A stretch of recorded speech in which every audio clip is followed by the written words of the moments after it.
Hello, everyone. Welcome to the Strategic Business Growth Multiplier. It's really good to see you. Thank you for hanging around the couple extra minutes. I had to reboot my computer once again just to make sure I had a really good, solid beginning. And of course, there's updates I had to install. There it is.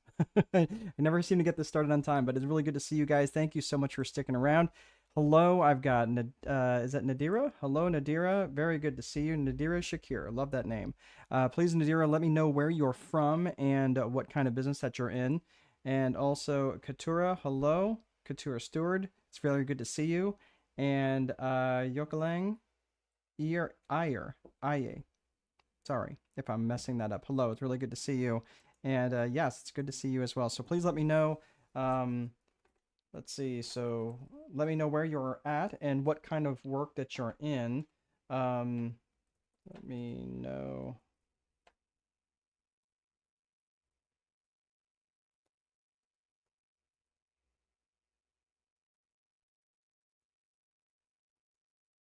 Okay, perfect. There we go. And Nadira has got Brampton, Ontario. Very good. Excellent. Good to see you. And we've got a few people on Facebook. We've got a couple people on LinkedIn, several on YouTube already. It's really good to see you guys. Usually the YouTube folks come in a little bit later because it takes a while for YouTube to let everybody know that we're out here.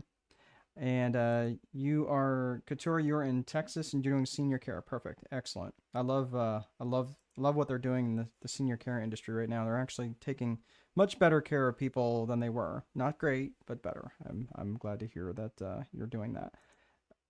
Business banking relationship manager for WAFD Bank at Everett, Washington. Okay, very good. Oh, Washington Federal, maybe.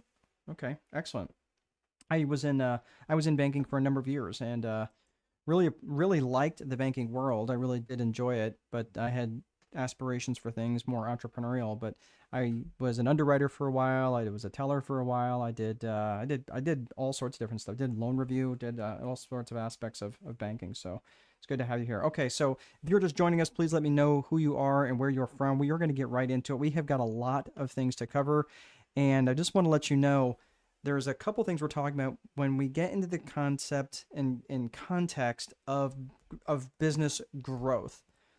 First of all, there's a couple of truths that I need to tell you, and some of you, it sounds like you're looking to build your businesses. Looks like you're looking to grow your businesses. Maybe you're looking to start a business.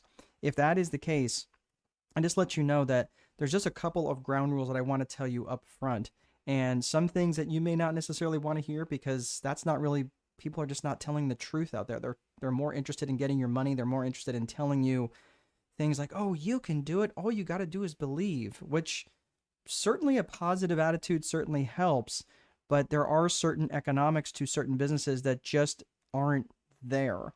And one of the things that I want to tell you right now is that if you want to grow or if you want to scale your business, and again, growth and scale are not the same things. Growth is a little bit more linear, where scale is more exponential.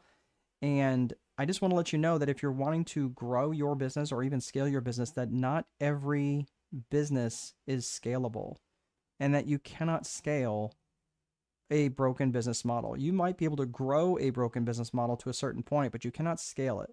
And the difference in that, and the reason why I'm telling you this right out of the gate, that not all businesses are scalable, is because I'm not going to come on here and blow sunshine up your butt and tell you like, oh, all you got to do is believe and you just follow this formula. However, it is important that you recognize that just because a business isn't scalable doesn't mean that you shouldn't be doing it. I know a lot of people who make really good livings in what they do, even though the business that they're in isn't scalable. This business right here isn't particularly scalable. Like what I'm doing as a strategist, it's just me. I don't have any interest in hiring or training or bringing on other strategists and then having them do strategy work for me, and I'm kind of the grand poobah. Like, I don't really have any interest in that. I just do this because I truly enjoy it. However, I also wouldn't be able to do this if I didn't have other businesses that paid and supplied money for my income and for my lifestyle. Most of my money comes in through real estate. So I'm just letting you know that this is how like for me, I really enjoy this business, but I do make a pretty good living on this, even if it's not necessarily, I mean, it will definitely grow, but if I was looking to scale it where I was going to step away from it, let's face it, if I don't do this, there's no one else that does this. And that's okay. That's all right. I'm not suggesting that that is a bad business model, but I just want you to understand right out of the gate that that is not every business is scalable. And that is why, because it just, for me to hire and find my replacement is not really what I'm looking to do. So I'm just letting you know, could it be scalable? Sure. If I wanted to hire and change and make that into a growth model and a growth engine, I could do that. But I just want to let you know, and the reason I'm bringing this up right now is because I don't want you getting to the end and going, well, I want to apply this to my business, but I don't necessarily know how. One of the things that I will let you know is there are plenty of people who are doing businesses that are not scalable, but they're using that as a lifeboat to get to where they want to go, so they can build a business that is scalable. For example, I'll give you a quick example. Like this is based on the barriers to entry, right? So a barrier to entry in business is where it would be like a license or high capital investment, right? Like us getting into buying Boeing 747s, there's a lot of capital that's involved in something like that, right? Or building a 100-floor skyscraper, right? There's lots of capital involved in that. Most people can't get into that because there's a barrier to entry related around, specifically around capital. But if you and I and everybody on this call today, we're going to get into the cleaning business, there's not really a big barrier to entry in the cleaning business, right? In fact, most of us, before the end of the next 20 minutes, one of us on here probably could have a website up and running. Someone else could probably have business cards ordered for us. Someone else could probably run out to the store and buy a bunch of mops and buckets, right? And we're in business. And we might even have some signs, maybe some advertising even running, okay?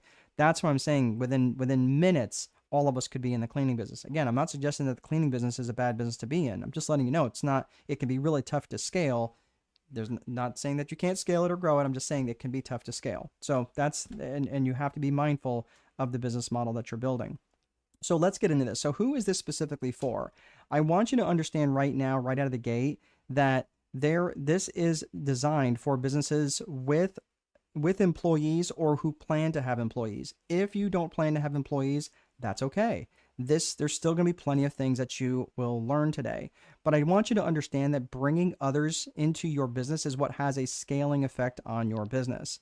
And I will tell you that if you are fighting this, like I fought this for a really long time, and we got Ingrid from YouTube saying hello. Really good to see you. Glad you could join us today. So bringing other people into your business is what has that scaling effect. That's where you're having the people that are really now you're not just doing one thing at a time. Now you can have multiple things being done at a time because you're magnifying your effort. You're bringing other people in. You're obviously, hopefully, charging more than what you're paying these guys. Generally, 3 to 4 times labor is the minimum. So whatever you're paying them for labor, you're charging at least 3 to 4 times more than that. And that's generally the rule of thumb. Again, every business is a little bit different, but that's generally where I've seen where businesses start making money. However, the businesses that make real money are the ones that are charging anywhere from 5 to 10 times labor. So again, you're paying someone $10 an hour, you're charging $50 to $60 an hour based on that, something along those lines. So I'm just saying that's what has the scaling effect on a business, is when you're bringing others into the business. So now you can be focusing on the higher dollar and higher level activities. Okay. So later we're going to be talking about growing by addition versus growing by multiplication. But again, this is about being strategic. This is the strategic business growth multiplier, and you're looking to grow and scale your business. And also look, who else could this be for? If you're frustrated with your results, if you feel like, man, no matter what it is that I'm doing, I'm just not getting the results that I want, or you feel like you should be much further along than you are. What about for those of you who maybe feel like all you do is obsess and think about your business? And I'm letting you know, even though it's like, man, it's all I think about. I love it. Okay, great. But you love it until you don't. And it's just one of those things that your business just doesn't love you back as much as you love it. And don't get me wrong. I've enjoyed business. I've also absolutely hated it. And there's just periods of time where I felt like, oh my gosh, there's got to be something more than just what I'm doing here. There's got to be more than just this. So I'm just letting you know that there is more to this. And this is about taking a strategic approach to managing both your life and your business. So you're going to walk out of this webinar by the end, and you're going to be able to have a full and complete framework of how to approach not just your business, but also your life. And you might be thinking, wow, that is a really tall order. Yes, it would be. However, I've literally written the book on that. And that is The Time Wealthy Advantage. That's the book that's over my shoulder. If you're interested in getting, I'm not here to promote the book. If you're interested in getting a copy for it, you can copy of it. You can buy it on Amazon. If you're inside the United States, you can go to strategicboardroom.com and you will have no trouble finding it there. But that's probably the best deal I can get for you. I can sign it and send it to you as well if you're interested. But these are all of the books that I have written and published last year. Now, the reason why I'm showing you this is not necessarily so, again, I'm trying to promote this, but think about it. The Time Wealthy Advantage is about a 300-page book. It literally walks business owners from start to end through what I'm going to talk about is the Viper framework. We're going to get into the Viper framework, not fully, but you're going to get a pretty good understanding of what that is by the end of the webinar here. But the reason I'm mentioning this is because writing and editing and publishing and narrating, because it's also on Audible, in a 300-page book, which basically walks people through the vision, the infrastructure, the process, the execution, the reporting, the 4 core functions of business, and all of the different things that go into writing and publishing a book. I wouldn't be able to do that if I did not control my time. There's no way I would be able to do that. And I will also tell you that if I didn't have complete and total control over my calendar, which by the way, it is called the Time Wealthy Advantage for a reason, because you have an advantage when you control your time. When those people who have most control over their time, those people who mostly control their calendar have the most ability to do what they want in life, in all aspects of life. And I'll tell you this, there's no point in making piles of money if you have to take all of your waking hours to do it. It sucks. And ask me how I know. I spent most of my 20s, all of my 30s, and a good chunk of my 40s chasing that dragon. And I'm telling you, I was making pretty decent money, but I was spending all of my waking hours doing it, and I couldn't spend it. And you're like, well, that's a good problem to have. No, it's not. Because then when the money goes away, then you're wondering what you were doing it all for.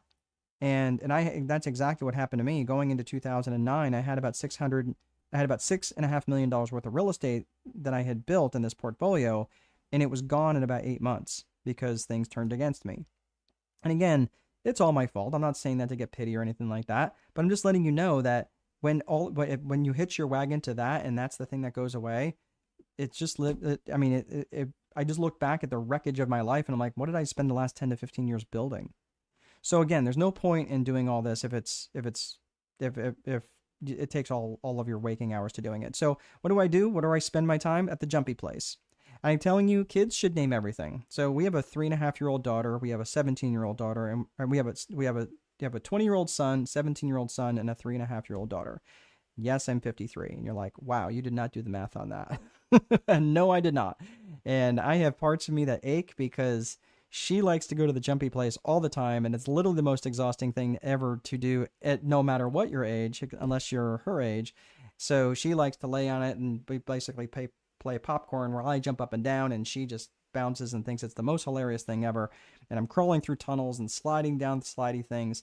And it's interesting because I see a lot of the other parents that are there who are significantly younger than me, 15 to 20 years younger than me. And they're sitting there on their phones and they're missing all of it. And I don't know what they're doing that's so important on their phones. Usually they're just jacking around on TikTok videos or whatever. Sometimes they're working. Sometimes they've got a laptop there and they're working. And meanwhile, the kids, they're just dying for their adults' attention. And that's what I get to spend my time doing now. So where it is in the middle of the day, I think it was last week, we were there at the jumpy place from 12:30 to 2, which was absolutely a blast. Or we have picnics during the week, or we go to the game place. Yes, I know this is a bowling alley, but she does not care about bowling. She cares about the games we play. The whole point here is I'm just letting you know that that is what your life can be when you control your calendar. You can spend time and develop relationships on the most important things that are important to you. So that's what I want you to think about, because when you don't have a good strategy, you're much more likely to get burned out by your work, which is going to leave you uninspired. And it's hard to think of your next moves. It's really hard to be strategic when you're burned out and you're just toasted. I get that. Or if you're a couple that's in business together, You might be fighting about money all the time. Or if you have a date night once in a while, it turns into a board meeting where all you do is talk about work. Ask me how I know. So instead of reconnecting with your spouse, you spend time talking about the business, right? So does any of this sound familiar to you, or anything like this where you spend a lot of time procrastinating or seeking perfection? Like, oh, well, once that's perfect, then I will roll it out. Like, once that ad is absolutely perfect, let me tweak it a little bit more. Man, just get it out there.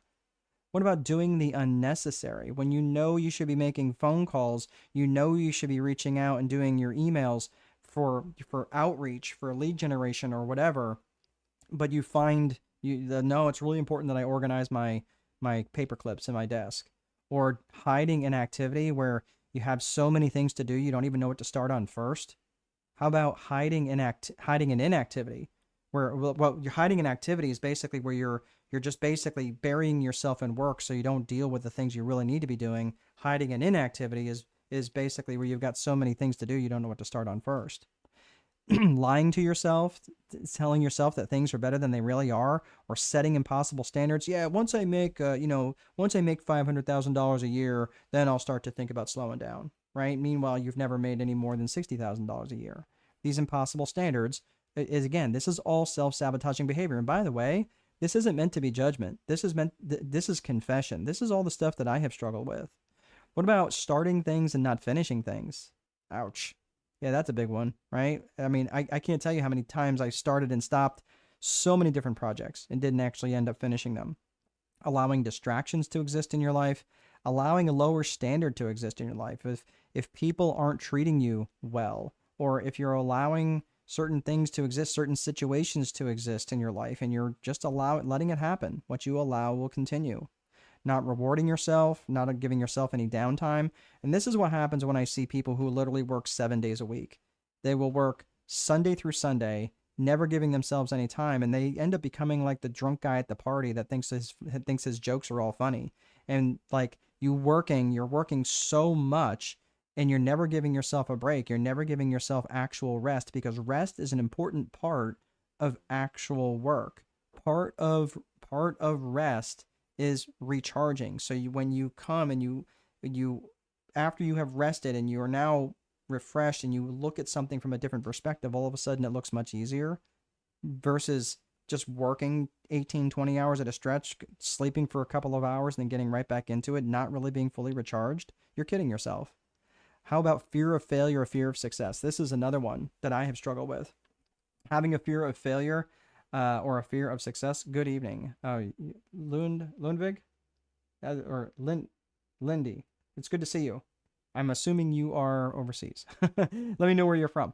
So a fear of failure or a fear of success. A fear of failure is actually related to a fear of ridicule, if you think about it, right? Like if you did something and failed and no one knew, would you really care? Or how about a fear of success? Whereas a fear of success is often related to a fear of loss, where it's easier to never have something than to have it and to lose it. That's a fear of success. Or false arrogance, telling yourself that everything is great, rescuing other people from the situations that they created. Ask me how I know. This is especially emotionally rescuing people. I do that. I would do that all the time, and I still do it if I'm not careful. Nitpicking or picking fights or needing to be right, complaining all the time, thinking that I've arrived. Oh, I've read all the books I ever need to read. Thank God I never have to read anything more.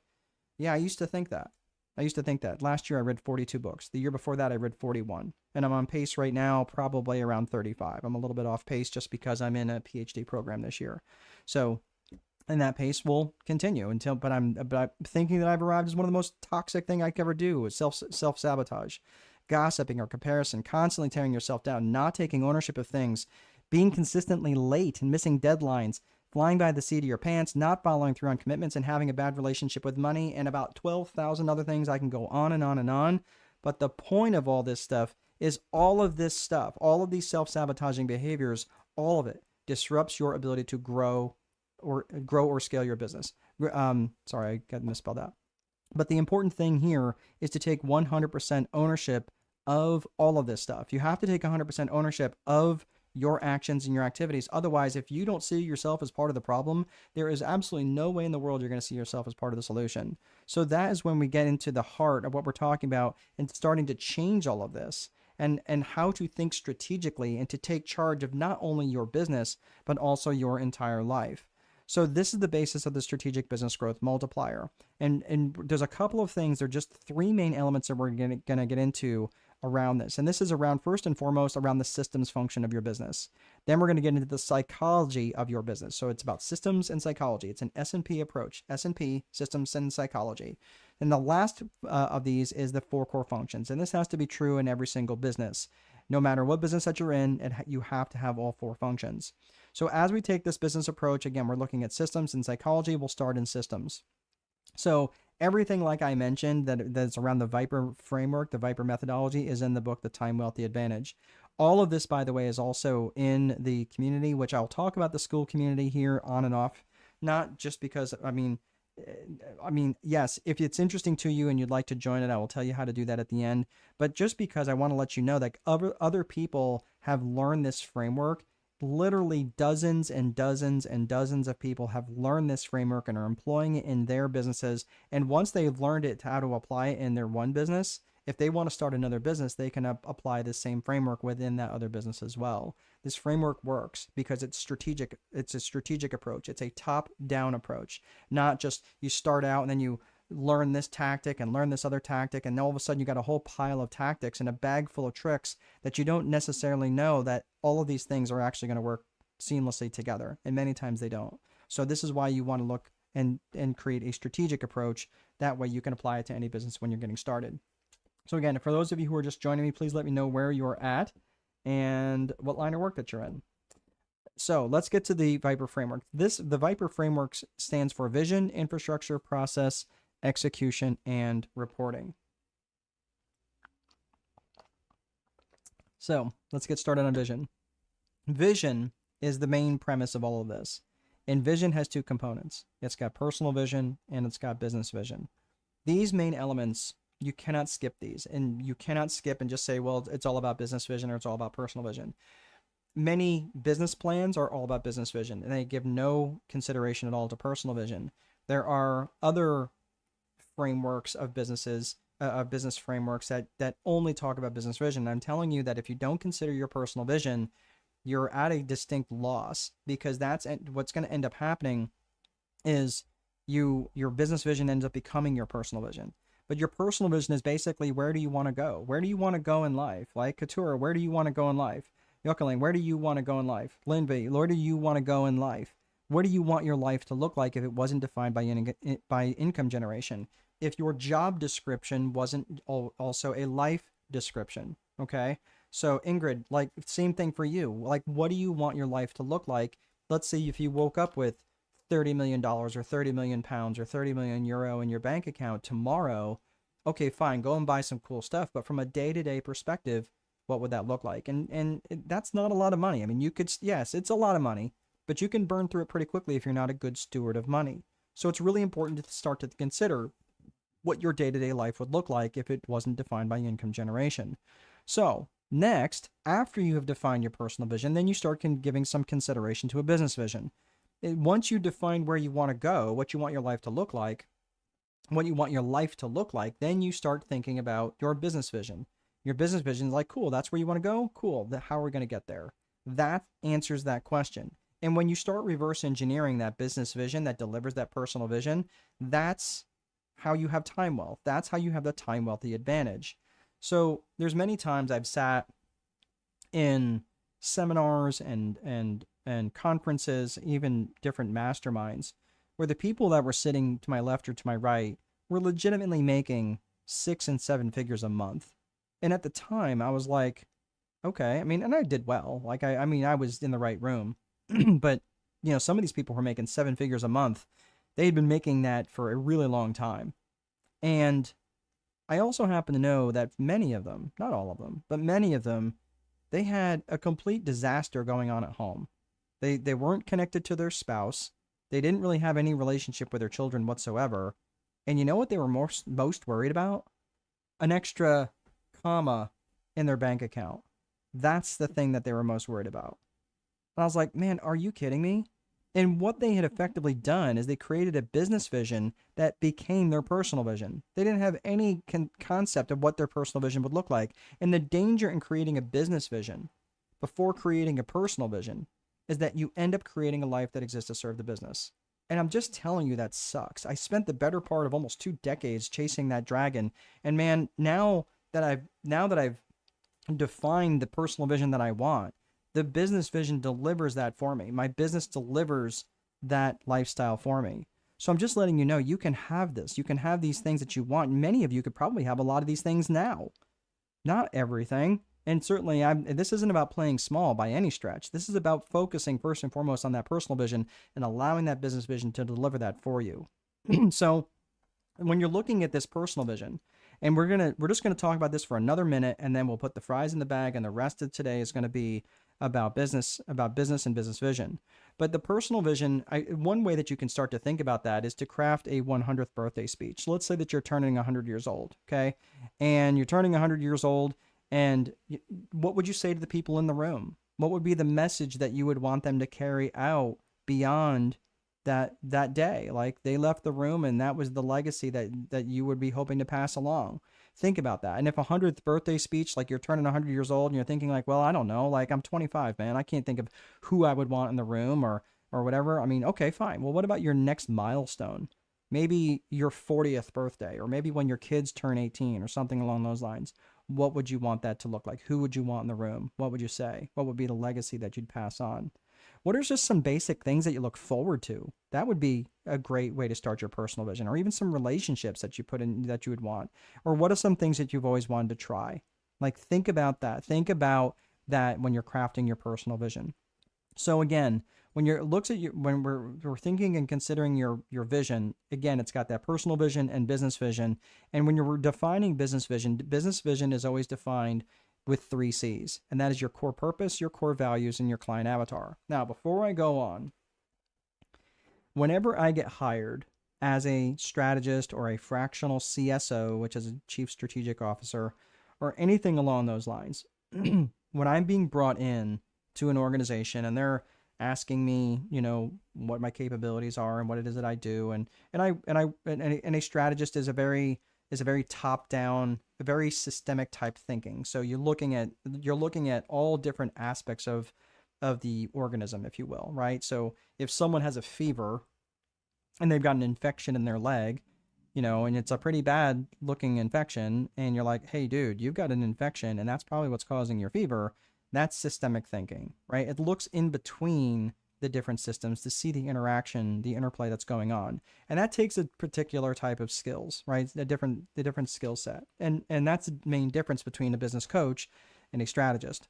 So when I'm operating as a strategist, which is what I do, I'm looking at these 3 key functions, because these 3 key functions right here, anytime I'm looking and I'm using these things as a diagnostic tool, when I'm looking at these 3 things and I'm looking for different elements of like, oh, you have people that are not getting along in your organization. You have lots of turnover in your organization. You have trouble attracting the right customers to your organization, or you have lots of turnover with your customers. You can't keep customers. Once you get them in, you can't keep them in your organization, or you're just flat struggling in profitability, and any number of other things that go on. Whenever those things exist, it's almost always one of these 3 C's, or multiple of these things are not well identified. They're not defined. There's usually holes somewhere along these 3 C's. So I'm just letting you know that you can pay attention to these things. You can talk and say it's a bunch of hooey, but every time I've walked into a business that has dysfunction, it's because one of these 3 C's is out of kilter. Okay, so let's get into the 3 C's of business vision. This is what helps define your DNA. This is what helps you get real clarity in your business. And that, the first and foremost, is the core purpose. A basic question to ask there is, what business are you in and what problems do you specifically solve? And it's really important that you get really specific in that. And this is one of the things that I work probably mostly on with people in strategic boardroom, is because they think that they know what their core purpose is until they really get challenged on it. And being challenged on that is important to do it in a safe place, rather when you're spending lots of money trying to get traction in your business and you're not getting it and you don't know why. You're like, I don't understand why I'm not getting traction in your business. I'm like, well, what do you do? Tell me about your business. And they can't articulate that very clearly. And I'm not even talking about an elevator pitch. I'm just saying, what do you do? Well, we do a lot of things. That doesn't help me. Okay, well, we're in marketing. Okay, what do you do in marketing? Do you build websites? Well, no. I mean, we can. Okay, that doesn't help me much. And this goes on and on and on. So I'm just saying that when you're really clear in your core purpose and you're really specific in your answers, again, when I ask someone and say, well, what do you do? Oh, I'm in real estate. That doesn't tell me much. But if someone says, oh, I'm a residential realtor on the south side of Miami and I like working in these 3 school districts, okay, that tells me a lot more. And that tells me that they're probably really serious and they're probably a professional because they really know what they are and they're a little obnoxious about what they won't do. Think of like a car mechanic that works on passenger rated vehicles. They'll replace headlights and they'll replace wiper blades and tail lights and do tune-ups and serpentine belts and brake jobs and things like that. Will they work on dump trucks? Probably not. Will they work on lawnmowers? Probably not, because they can't charge enough to make it worth their while. Would they do transmission work? Probably not, because it's highly specialized within most vehicles. So these are the sorts of things where you kind of are obnoxious about what you do and a little obnoxious about what you won't do. And that's important to be really specific about your core purpose. Next is your core values. And this is about what matters to you about this business and how would the world be worse off if you went out of business. And anytime I do this in a live event, I almost always in the back of the room see the collective eyeballs roll because they're like, oh, here comes the squishy stuff. And yeah, that's fine. You can call it squishy stuff if you want, but most of the businesses that I have ever been in that have a really strong company culture and a very, very healthy company culture have a defined set of core values. Do it or don't do it. It does not impact my life one bit, but it absolutely can change yours. Because when you have a company that has a defined set of core values, now everybody in there has a true north to operate around when you're not there. And for the companies that don't have a set of core values identified, here's the problem. The company culture is identified, and it's usually dictated by the strongest personality that's in the room. That's the problem. So when you have a strong set of core values, you might be thinking, well, what does that even sound like? Well, you operate with a set of core values, right? When something matters to you so much that you're willing to get up off the couch and go act on it, right? If someone like breaks in your house and threatens your family, yeah, you're probably ready to go to war because it's a core value to keep your family safe. So this is what I'm saying. Like it's upon that framework. Unfortunately, I don't have a lot more time to get into that, but this is one of those things where you also spend a lot of time in Strategic Boardroom really diving into the core values and how to actually define these things. And I've seen other exercises where they come up with a list of like 100 core values and then like to circle the top 20 and then boil that list down to like a top 5 and that's your core values. Man, I don't like that approach because I think it misses some really key elements. And let's face it, you may have core values that are not on that list. So that's why I really don't like that. But anyway, so that's also defining core values. And core values are what helps determine a company culture. And the company culture and the company brand are inextricably linked. The company culture is what's experienced by people inside the organization. The company brand is what's experienced by people outside the organization. So core values are extremely important to the DNA of your company. We talked core purpose, we talked core values. Next is client avatar. Client avatar is who specifically and ideally do you want to serve? Who are these people?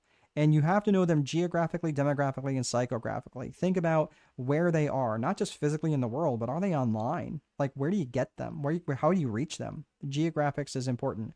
Demographics is who they are. Are they married, single, rich, poor? Do they have kids, no kids, so on and so forth. And their psychographics. And their psychographics are how they think and how they buy. And you can think of this in terms of ALIA, A-L-I-A, their attitudes, their lifestyles, their interests, and their aspirations. And really delving deep in terms of all these things. And you start understanding, okay, how do I really understand their attitudes? How do I really know what their lifestyles are? And you really start to ask your question around their interests and their aspirations and goals and why these things are particularly important to them.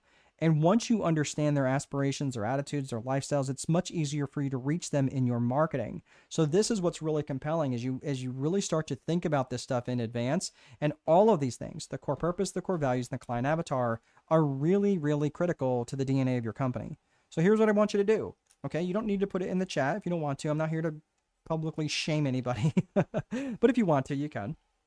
But from a 1 to a 10 in each of these 3 areas, which means you're going to give yourself 3 ratings from 1 to 10, 1 being the worst to 10 being the best. Where are you at in each of these areas?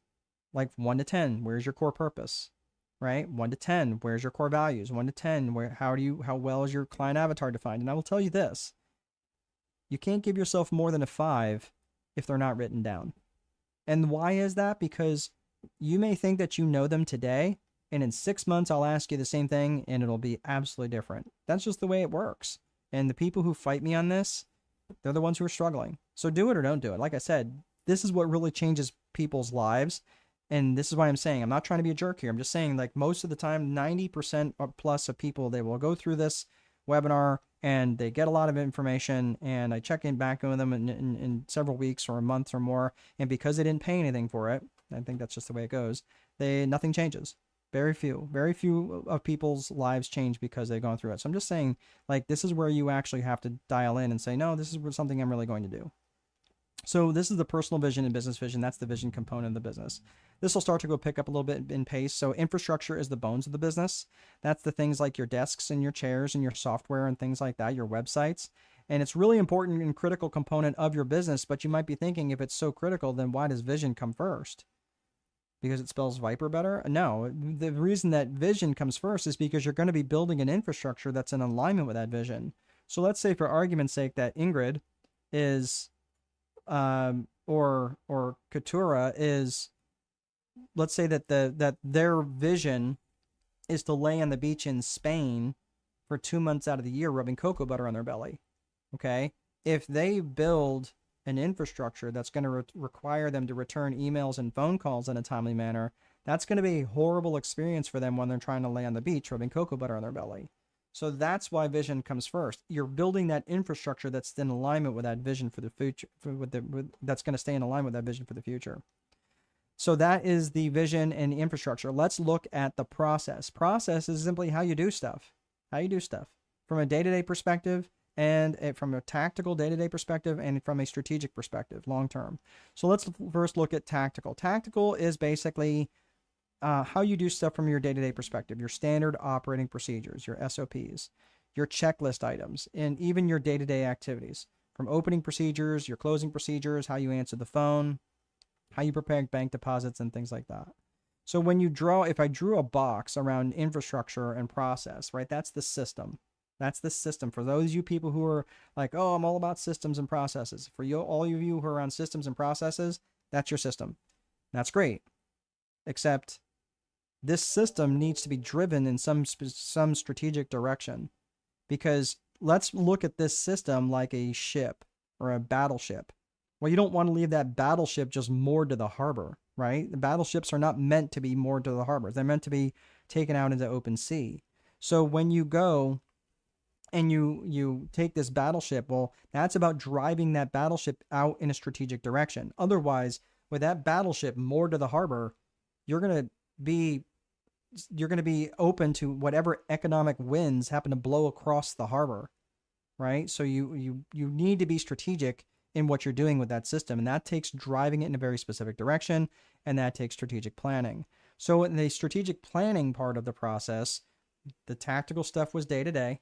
The strategic planning is long-term. Where are we going to go and drive this thing, not just day-to-day, but now we're taking it out of the harbor.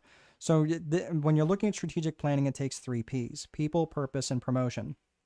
So when you're thinking about the people in your strategic plan, generally, and not always, but generally, the strategic planning almost always involves marketing or lead generation or something around that function, right?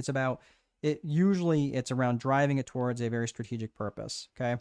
We'll get to purpose here in a second, but generally when you're attracting people to affect this strategic plan, you're generally trying to either attract a new market, new avatar. Maybe it's a subsection of the people that you were thinking about in the 3 C's of business vision, your client avatar, right? So who is the client avatar that you're necessarily trying to attract? Well, maybe normally you would like attracting married couples. I tend to work with married couples who are in business for themselves, who have kids at home, who are extremely busy, right? Like that's generally where they are, right? And generally under 20 employees. So if, let's say for argument's sake, that I was going to carve off a certain segment of that and just say, well, I'm going to go after single men, right, as part of my avatar. Okay.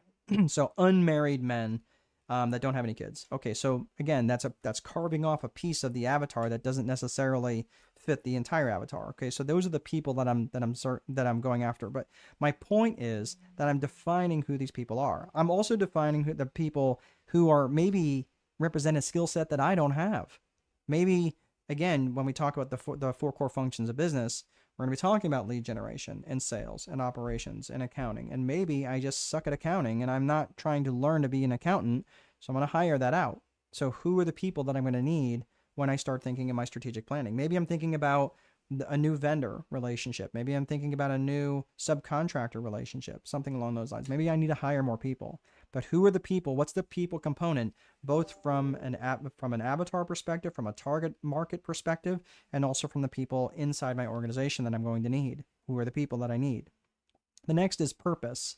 And when you think about the purpose, what's the purpose of the strategic plan? So this is about, are we trying to gain market share? Are we trying to launch a new product, launch a new service, or launch into an entirely new market altogether? Either way, what's the purpose of this? And this is why it's really important to have your purpose to align with your core purpose of your 3 C's of business vision. Again, we talked about that in people. Your people have to align with your client avatar, and your purpose has to align with your core purpose. The reason for that is because, look, many of you business owners and entrepreneurs have lots of ideas every time you get out of the shower.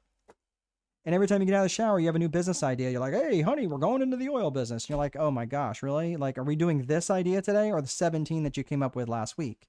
So the reason for this is because you want to make sure that your strategic purpose is in alignment with your core purpose. Otherwise, you're going to get that shiny object syndrome and chasing every idea that comes along. Okay? And I speak to a lot of different people who love to wear that badge of honor, like I'm a serial entrepreneur. And really all they've done is created 17 different jobs. They're not really a serial entrepreneur. They've got 17 different jobs and they're not doing any of them well because they're so fragmented. If they focused on one, they'd probably be a billionaire, right? But the problem is they're focusing on too many. They're trying to chase too many rabbits, so they end up catching none. The last one of this is promotion. So promotion is really around, it's just communicating. It's doing it often. Okay. So imagine that everyone in your life is suddenly replaced by a 16-year-old teenager. Okay. You're probably going to be repeating yourself a lot of times, right? And I say that somewhat tongue in cheek. I'm sure, there's certainly great teenagers out there, but we've raised 2 so far and we had to we have to say things an awful lot of times. But again, it's just about promoting and not just saying something once, but saying it over and over and over again, not just externally to your client avatar or whoever it is that you're trying to promote to, but also internally. You have to say things internally a lot. And usually it's because business owners are their own worst enemies, where they come in, they share with the staff the newest and latest idea that they have, and with really no follow through. So they have to make sure if this really is the thing, it's written down and it's going to be followed through to the end of time until you either hit your goal or it makes sense to do a strategic pivot, but not until then. So that's why that promotional piece is so important. So we talked about process in terms of both tactical and strategic, and this is the Viper framework, guys. We are talking about the strategic business growth multiplier. So all of these things we're putting in place, we're starting to put the pieces of the puzzle, we're starting to put the framework together so we can really truly grow something really, really well. So now we get into the execution component. The execution component, this is where General Patton talks about having a good plan. And a good plan violently executed now is better than the perfect plan executed next week. This is where, remember when I talked about seeking perfection as one of those self-sabotaging behaviors? Like once it's absolutely perfect, then we can roll it out. Look, the perfect plan doesn't really ever exist. Even if it did, usually it's execution that makes the plan good or not. And the reason I'm bringing this up, and the reason that this even has a spot in the Viper framework, is because most plans fall apart in execution. And the reason for that is because many business owners have way too many priorities on their to-do list. And having too many priorities has the same impact as having no priorities. And that's why I start to allocate my priorities into something called a daily 5. The daily 5 are up to 5 highly specific actions that you can take, which will move the needle towards your vision or your strategic plan. One of the two. And I would say daily 5, really, for me, it's daily 3. I like a daily 3. And again, I'm not talking about checking your voicemail. I'm not talking about checking your email. I'm talking about needle moving activities toward your strategic plan or your vision. One of those two things. And if it's not a needle moving activity, it doesn't mean that it doesn't belong on a list somewhere or a to-do list, but it's not a daily 5 action. So this is why you get like this today, right here. This webinar is one of my daily 5. So that's what I'm saying. This is a needle moving activity for me. I get a lot of people, I get exposed to a lot of people on this and let them know what I'm about and teach them about the Viper framework. I teach them about the time wealthy advantage, what's in the time wealthy advantage. And some people want to work with me. Most don't, but that's okay. I'm not looking for everybody. I'm looking for a select few people. In fact, I'm getting too busy now to start taking a lot of people. I have to be a little bit more discerning and start to take on jobs that are a little bit more interesting to me and probably pay a little bit better, right? I mean, it's not that I need the money. I mean, like I said, most of my money comes from real estate, but once I start being a little bit more discerning and that's something I would recommend for you, is that when you really stop letting everybody think that they can buy from you at any time, that's also a really good way to start getting and making a lot more money and being much busier with the type of client that you want to work with. But this is what I'm talking about in terms of execution. The last component is reporting. So when you're actually taking the time to measure your reporting, you're measuring your lead metrics and you're measuring your lag metrics. Your lead metrics are just based on your actions and activities. That's all it is. You're just measuring your actions and activities. That's all. So the lag metrics are the results of those actions and activities. Now, what do you have more control over? Your actions and activities or your results? No, you don't really have any control over your results. You don't have any real control over how many sales you get or how many booked appointments you get. You only have control over your actions and activities. So I'm telling you that when you're tracking things, you absolutely positively also need to be making sure that you're tracking your actions and your activities. And if you're not, again, you'll have no idea at the end of the month. You're like, well, I did a little bit of this and a little bit of that, and I don't seem to be getting anywhere. Okay, show me what you did. Show me your metrics. Show me your numbers. And if you can't show me that, I won't know how to help you. And most people won't. And if you have a coach that you're working with, encourage them.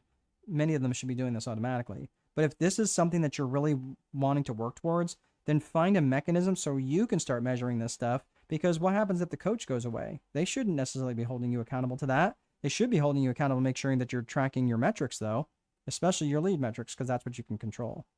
So that's the Viper framework. So again, remember, this whole framework is how you set up and manage a business. And this is something that this couple I've worked with for quite a while, Brian and Kara, they have used this for in various businesses that they've been in. And Brian owns a series of coffee shops up in Northeast Indiana. And he also got into the rental business, and he's got a small campground. And he uses that Viper framework, that vision, that infrastructure, that process. He builds that out every single time he opens and starts a new business. So that's what I'm saying. It translates to any small business. And it was really cool when he was using it in his coffee shops, because not only does he get a lot more free time, he makes a lot more money, to the point where his bride, Kara, who's a dental hygienist, was able to shift her hours from full-time to part-time, and she spends a lot more time with her kids who in the summertime. So all because they stopped focusing on business and career vision first and put their personal vision first. So now that business vision funds their personal vision. So that is the systems component. That's the Viper framework. So let's look at the psychology side of business.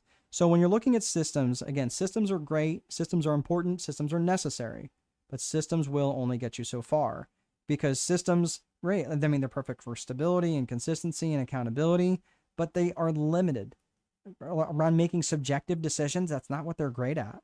They're not great for adapting to market changes, especially rapid market changes, or coming up with creative solutions, or even maintaining human connections. It's like, I mean, maintaining maybe, but initiating, not really. And even as good as AI is, people they're not trying to have a relationship with a robot. They are trying to have a relationship with a human. So again, when you're looking at the business approach, we looked at systems. Now we're going to talk about psychology. So in the psychology side of things, we're looking at both the personal and individual psychology as well as business and organizational psychology. So in personal and individual psychology, you're looking at things like self-worth and self-management, limiting beliefs, and even things like emotional intelligence. And when you're looking at your business and organizational psychology, you're looking at things like external psychology and internal psychology. Let me pull over and park here real quick, and we're going to talk about personal psychology for just a hot second. When you're looking at personal and individual psychology, again, you're looking at things like personal, your self-image, your self-worth, your self-management, your limiting beliefs, and all of those different things. And when you start to think about all of those self-sabotaging behaviors that we talked about a little bit ago, where we're talking about procrastinating and seeking perfection and setting impossible standards and not starting things and not finishing things, having a fear of failure, having a fear of success, rescuing other people, complaining, not tearing yourself down all the time, not taking ownership, being consistently late and having a bad relationship with time and having a bad relationship with money, all of that stuff, that relates to personal and individual psychology. And this is stuff that we have to continually work on. And again, I have to continually work on this too. And this is why one of the main premise within Strategic Boardroom is working on this individual and personal psychology. In fact, I've got a mastermind coming up in June where we have the inner circle members, and many times we're talking probably just as much about business as we are personal stuff, because we got to get it flushed out. Because remember, our businesses are just an extension of ourselves. That's why when I was talking about core values, your business is just an extension of you. So when you're bringing head trash into your business, it's coming from you. It's not magically just appearing, right? If you're bringing a bad relationship with money into your business, do you think the business is magically going to fix that? Generally not. Generally, when I see a business struggling and I start looking through the things and I start seeing that they're using their business credit card for all sorts of personal expenses, because they're like, well, I have no choice. I have to buy milk and bread, and I'm like, oh, and apparently spend $400 at Victoria's Secret as well, right? Like all of these different things. I'm just telling you, meanwhile, they're struggling. They can't pay their bills, but they're driving around in a Lincoln Navigator, and they've got two of them. So that's why I'm saying, like, all of these different things, you have to start to recognize that when you're bringing that individual psychology into your business, it can cause a real problem for your business.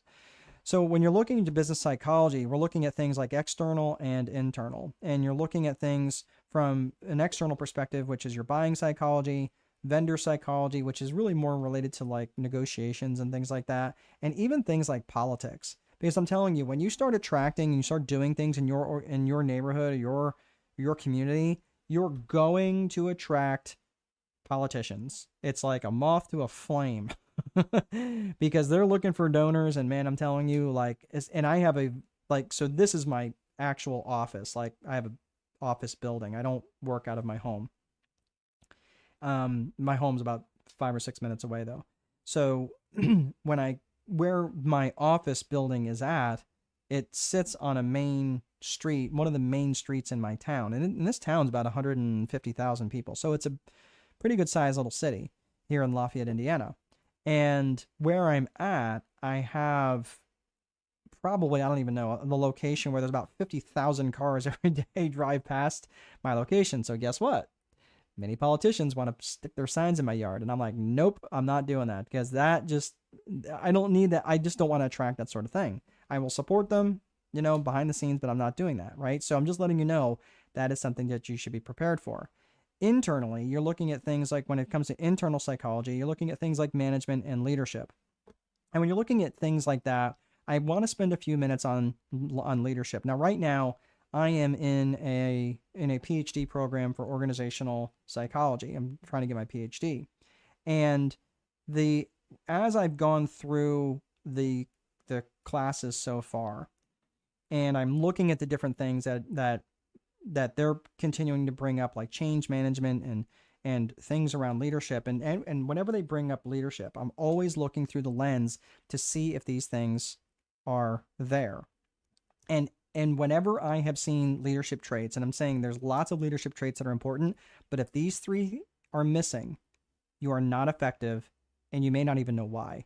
And those three things are trust, vision, and communication. And the reason why I'm bringing this up now is because it's so critical. And this is stuff that most business owners just are not natural leaders. Sometimes they are, but it's pretty rare. And the reason why is because, like, you may have an ability for people to follow you, right? But they don't inherently trust you. They'll follow you because of what you can do for them. But that's not really a leader. That's really just kind of, you're attracting a tribe of people who are just kind of leeches. But true leadership, especially a strategic leader, this is someone who can create trust with people. Let's say that you, for example, that you didn't have their trust though, but you had a strong vision for the future and you're an amazing communicator. Look, people they'll follow you. They're like, okay, cool, I understand his vision, and he's a great communicator, but I don't trust him. They're not gonna follow you. They're not going to follow you, and you may not know why. Let's say, for argument's sake, they do trust you though, and you're, again, an excellent communicator. So they trust you, but they really don't know where they're going or why they're even doing it, because the vision isn't either clear, or it's because you came down and handed it down like Moses on stone tablets. So I'm just saying, like, that vision means that you've had a shared vision, that you've had communication with them. You let them know why the vision is what it is, and how, and you've enrolled them into that vision. What about the last piece, which is communication? Let's say they trust you, they know where they're going, but you're a horrible and ineffective communicator. You don't do it. You basically type in all caps, or you give one word responses in your emails, or you just don't communicate often enough, or you communicate like you're communicating through a megaphone and not a telephone. Do you understand the difference? That's important, because people want to feel like they've at least been heard. So that's about effective communication. So I'm just telling you, are there other leadership traits? Absolutely. When I was in the Marine Corps, they literally beat into us the 15 different leadership traits of justice and judgment and decisiveness, integrity, tact, initiative, and dependability, et cetera, et cetera, et cetera. All I'm saying is, like, whether all the different areas of bearing and unselfishness, courage, knowledge, loyalty, enthusiasm, all these different elements of leadership traits, and there's probably a dozen more, but all these different leadership traits won't matter.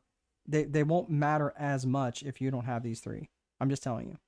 So does leadership really matter that much? Yes, it absolutely does matter, because as I'm writing Leader Boss is my next book. That'll be my 9th book.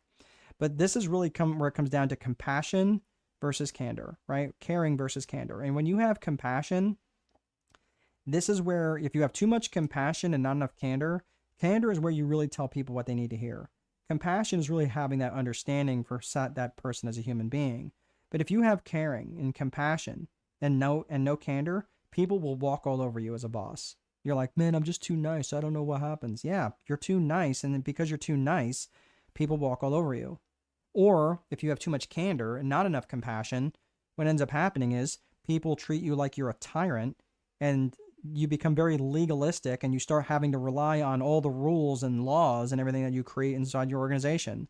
Hey, next time you show up late, I'm going to write you up. And you're like, really? Like, everything becomes a rule. So this is how you can start to check on your own effectiveness as a leader. One of the things that I noticed, and Jim Collins and Morton Hansen wrote this book, Great by Choice, but Jim Collins, he's written lots of different books. Good to Great, Great by Choice, Built to Last. He also, but this level 5 leader is something that John Maxwell also talked about. But basically, the level 5 leader, they define them in different ways. But the level 5 leader is someone who basically puts the organization before themselves. They don't look for glory. They're always thinking about their people. They're always thinking about their organization first. So this level 5 leader, these are outstanding leaders in their fields. These level 5 leaders represent companies who are significantly more profitable. They grew much faster. They had a much stronger company culture. And guess what also they had? A defined set of core values. No kidding. It keeps coming around like a bad penny, right? Like, I'm just telling you that these things are all very critical. And if you look at this little chart, this is something that I pulled out of Great by Choice. But if you look at investing $1,000 in Amgen versus $1,000 in the stock market, you would have made 24 times more money by investing in Amgen because of their leadership. And they have other things going for them, but so did Intel and Microsoft and Southwest. Their leadership was phenomenal. And the 100 best places to work list frequently represents the highest stock returns. And the reality is it's because of their leadership. So leadership does make a huge difference. And if you're looking to grow your business, growth necessitates change. It requires things to be different. And leadership is what manages that change. And if you're asking yourself the question, how do I get my people to care as much as I do? Man, I just feel I should be much further along in my business. Look, it could be a function of your leadership, not just the systems component. Systems are important, but systems are not what's going to grow your business. Not directly, but what I'm saying is the leader is what helps grow, and the speed of the leader is the speed of your team. So if you're the leader, think of yourself as the guide and you're leading them up the mountain. The team can't go on ahead of you because they don't know where to go. You are driving the pace. You're the one setting the pace. You're the one driving the direction, setting the direction. All of that stuff is around the speed of the leader. So again, the team cannot outpace the leader. Otherwise, you're going to end up holding them back. So this is something else you have to consider is how are you working and developing your leadership when it comes to your business leadership? And this is the systems and psychology approach. The last part of this is the 4 core functions of business. We're going to do this and then we'll put the fries in the bag. So the 4 core functions of business are around lead generation, sales, operations, and accounting. And your customer's journey through your business happens in this order. First, they experience your lead generation through your marketing, your networking, some sort of joint venture, something. Then, because that window's been opened, that opportunity's been opened, they raise their hand for whatever reason. Now they're sitting in front of you, and now the sales function steps into play. And the sales function really just closes the loop. It just closes the conversation, closes the sale, and hands that over to the operations and fulfillment function. Then, once that's done, then it goes to the accounting function where the money is handled, right? I'm assuming you want to get paid. That's what happens. And I'm assuming your vendors want to get paid, and that's where that happens. So when you're looking at the 4 core functions of business, when it comes to lead generation, this is where you're starting to target your client avatar. Again, we talked about that in the 3 C's of business vision. And when you have your target avatar well defined, you know exactly who it is that you want to work with, and it's so much easier for you to direct your marketing towards them. And these are the people that are going to bring the most amount of money and bring the least amount of drama. And I don't know about you, but in my 50s, man, I am about lowering the amount of drama in my life, not increasing it. So when you're looking at the four core functions of business, the 15 reasons why people buy, this list right here, it is so incredibly important. I'll take myself down for a hot second so you guys can maybe take a screenshot of it. But sorry, I'm getting a sip of water there. But when you're looking at the 15 reasons why people buy, I want you to start thinking about why are they going to want to buy from you? Can you help them directly or indirectly make money or save time, avoid effort, escaping pain, physical pain, emotional pain, right? Spiritual pain. How can you give them more comfort? How can you give them better health, which could be in the form of less stress? Remember, we're thinking directly or indirectly. And I can promise you, you can come up with 10 reasons under each of these categories for how you can help them and your product or service can help them. Again, it could be maybe a little bit goofy answers, but come up with 10 under each of these categories. How do you help them feel more love or gain praise or increase their status with their tribe? People will buy for truth, especially if they felt lied to in the past. They will buy for growth in their knowledge and their faith and their wellness. They will buy for growth. They will buy for novelty. Heck, they just buy something because it's new. Right? Think of the people who stand in line for hours to get the latest iPhone 71 iteration. They will buy to be in more control or get more perceived control or more certainty. And they will also buy in contribution to other people. So all of these reasons are why people will buy. And once you understand why they're going to want to buy from you, it's going to be tremendously easier for you to market to them and for you to sell to them. But again, do the exercise or don't do the exercise. But whenever I do this exercise, I mean, how do you think I come up with that list of all those self-sabotaging behaviors? And whenever I do those self-sabotaging behaviors in front of a room of entrepreneurs and business owners, by the end of that list, I have every single person in the room slowly nodding. And I'm like, can anybody relate to any of these or all of these? And every single hand in the room goes up. And because I've spent so much time reading and researching and understanding my client avatar. And again, you cannot get around this without doing that. So the 4 core functions of business, when it comes to lead generation, everything needs to point and support your lead generation function. Because the truth is, you might have the most amazing product, the most amazing service. You can have the most efficient business. You can be an absolute paragon of truth and justice and virtue. Your sales technique be so completely dialed in, you can sell ice to Eskimos and voting booths to Castro, and you can still starve. So this is why you can never take your foot off the gas when it comes to lead gen. You just can't. And when your lead generation activities, they come to 60 to 70% of your daily activities. And I'm just saying all of this stuff. Yeah, I mean, you might be thinking, well, 60 to 70%. If I work 10 hours a day, that means 6 to 7 hours. Yes, that's exactly what I mean. And I'm talking about your calling, your outreach, your emailing, emailing customers, right? Or emailing prospect, not returning an email from someone about your, whatever, some silly thing. I'm talking about specifics on lead generation function. So if you're trying to grow your business, this is the math. This is the math that it takes, and this is a minimum. So if you're looking to grow your business, and this is something that Aaron, who I worked with, he's a fractional CFO. And when he first came to me, he didn't have a business. It was very much an idea.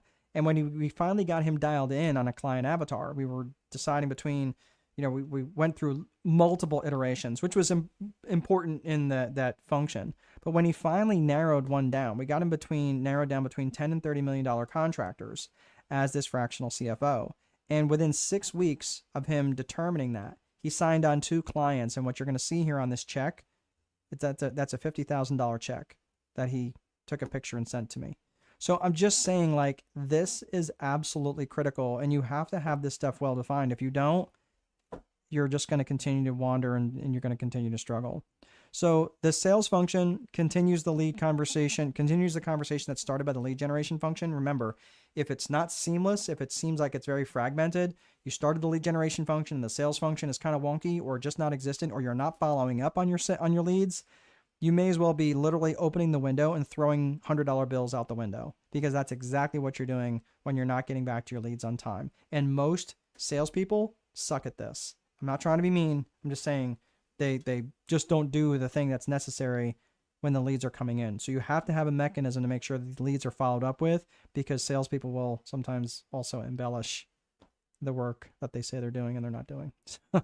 So anyway, understanding that effective selling is about finding solutions. Right now, we just started a 12-week program of it's a 12-week sales essentials, which is really about strategic salesmanship.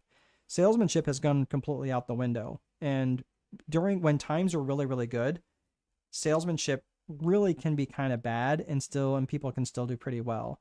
But when things start getting lean or customers start becoming much more discerning, that's when the people who do really well are the ones who understand salesmanship. And that's something that I had to learn. I have a background in accounting, for God's sake. I wasn't a salesman, and I had to learn it because I was not selling well. And I get all these leads and I couldn't close them. And I was like, man, they can do business with me or not, blah, blah, blah. I'm like, man, for the number of leads that I had coming in, I should have been doing way, way better. And then usually when I'm having conversations, especially in my property management, I don't do it anymore, but in the property management world, I would close somewhere between 70 to 80% of the conversations when people would call me, and they were calling me. I wasn't reaching out to anybody else. So that's how you know you're really dialed in your lead generation and your sales. So generally when the operational function comes in, if you're going to get stuck, you get stuck in the operations function. And you get stuck doing the roofs, the websites, whatever the thing is. The accounting function, if you're going to ignore something, generally this is what gets ignored. And it usually sounds something like this. Well, I've got more money in my bank account this month than last month. I must be doing okay.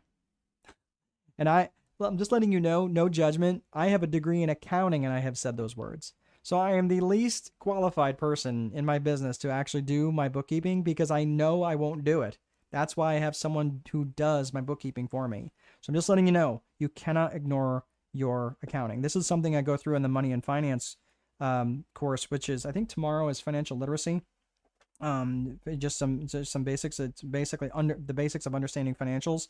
And this is, again, something we go through a ton in Strategic Boardroom because if you don't understand your finances, if you don't understand the interrelationship between a balance sheet and an income statement and all the things that matter, and again, I'm not trying to make you into a bookkeeper. You don't need to be a bookkeeper. You just need to understand a balance sheet and income statement so that when your bookkeeper hands you something, you go, ah, that makes sense. Now I understand what it means. Not when your CPA or your bookkeeper hands you something, you go, oh, that looks nice, and you have no clue what you're looking at. It might as well be printed in Mandarin, unless you speak Mandarin. Then it might as well be printed in Greek. My point is that you have to know what it is that at least you're looking at, because you might be getting people that are ripping you off and you would never know. So when you're looking at all four of these things, the lead generation, the sales, the operations, and the accounting, let me ask you something. Are these four functions, are they all the same thing? No, they're not all the same thing. That's why you need, in order to grow, in order to scale, you need to bring other people into your organization. And those people are all going to be aligned in your core values. That's right. Here it comes again. By having your core values defined, they allow you to interview better. They allow you to hire better. They allow you to coach and counsel better. Termination is a heck of a lot easier. And it sets the tone for meetings. It defines your company culture, and it unbelievably raises the amount of personal commitment in your organization. So again, remember, you're not the only person in your organization that will be making decisions. And when you have these core values defined, they become the true north for decisions to be made. So again, you're not the only role model. And when you have these things defined, other people have something to model for themselves. So one other thing I just want to talk about really quickly, and we'll be done here. But if, and again, for those of you who are sticking around, we'll talk a little bit. I've got an offer to make for you here, but I'll let you know when that is. So if you're not interested, you can hop off. Won't be any new content. But look, all of this is a difference between growing by addition versus growing by multiplication. If you want to grow by addition, that's where you take on one extra client and an extra client, and then you try to keep, you're doing all this yourself, and you want to keep it because you want to keep your profitability, but because you have a bad relationship with money, you make money and you can't seem to keep it, but you're trying to grow and you don't really, you're struggling with all this stuff. I get it. That's when you're growing by addition. Growing by multiplication is when you start bringing in other people into your organization, and you're now getting them to do the things that you're weak at. So, or the things that they are better at, that you can then allow yourself to have some open bandwidth. So if you really truly want to grow, you have to have the right systems in place. Remember, the systems component of that beginning part, you have to have the right systems in place. You also have to have the right psychology. You have to have the right individual psychology, and you have to have the right leadership. You also have to recognize that your lead generation actions and activities must be 60 to 70% of your working time. So if you're working 12-hour days, that's 7 hours and 15 minutes, give or take, of time that you need to be devoting to your lead generation activities. It's around production, consumption, and promotion. Your promotion time needs to be around 7.25 hours. Your production time is around 3.25 hours, and your consumption time, your consumption is basically where you're having lunch and chilling and reading a book or something along those lines, learning something. That is about an hour and a half. So again, all this stuff is very well structured, and you can do this once you know where your lead generation actions and activities, once you know that allocation and you stick to that allocation. And lastly, you have to hire and develop great leaders and bring other people into your organization that are really, truly ready to grow and grow with you. So that is all I have here. What I want to share with you guys is this here is the strategic boardroom community on school. And for many of you, I get a lot of people who have, they're looking for this. They really see a value in this, but they really don't know where to go for the next thing. They're trying to do all this on their own. Listen, if you are trying to do this and you're trying to do it a little bit faster, you can get there a lot faster with help, right? It stands to reason, right? If you're trying to learn how to be better at karate, it makes sense to hire a black belt. Or if it's even safer if you're trying to learn how to drive and you've never driven before, or if you're learning how to fly and you need a flying instructor. All of these different things, it stands to reason. So not only does it get you where you want to go a lot faster, it also keeps you a lot safer. So you're not flying by the seat of your pants.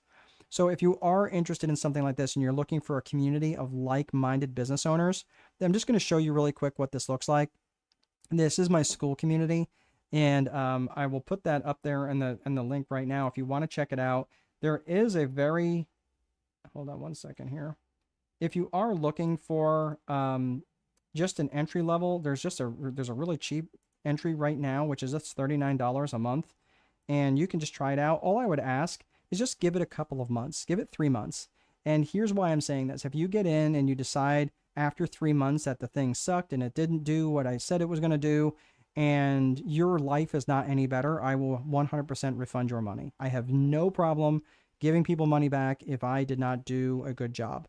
So I'm just going to let you know these courses, if you do sign up, they're not completely built out. You won't actually have access to all of them because it's going to start to drip out to you. I don't want you going in and binge watching 90 days worth of material in 2 days. That's not going to be helpful. It's about establishing and creating new habits for you so that when you sign up, you're building these habits day by day. Hopefully you're doing it at the same time, but whatever work day you decide, I work Monday through Saturday. I take Sundays off. So I would not do this on a Sunday. But if you're going to be doing this and building this out Monday through Saturday, or ideally, if you're, that would be great if you're doing it Monday through Saturday, or at least taking a day off.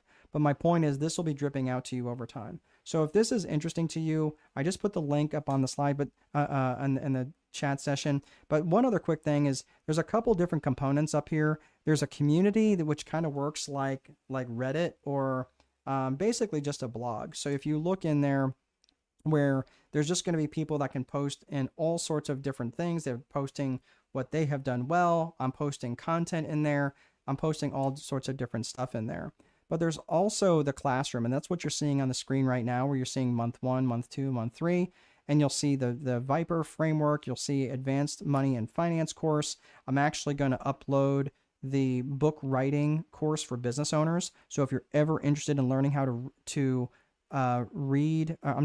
promote and publish your own book, that's going to be in there. There's going to be all sorts of different classroom materials.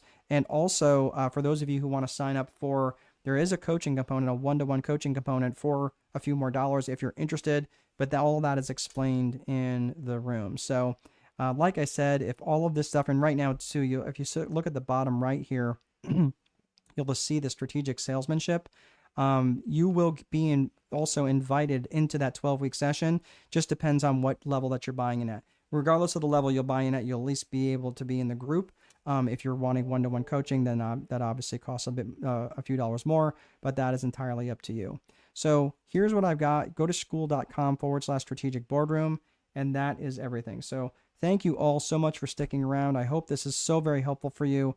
If this has been helpful for you, I would love it. And this is where we part, that's totally fine. I totally respect that. But if you are going into Strategic Boardroom, I'm going to be heading in there in just a few minutes. I got to hop on a quick call in about 7 minutes, but I'm going to hop in there right now. So if anybody signs up and wants to have a chat with me, I can do that really quick. But just letting you know, this is where it's at. Like I said, I will honor the 90-day guarantee if you get in there and you absolutely hate my face and you don't think it was worth every penny. All right. Have a great rest of your day, guys, and we'll see you guys next time.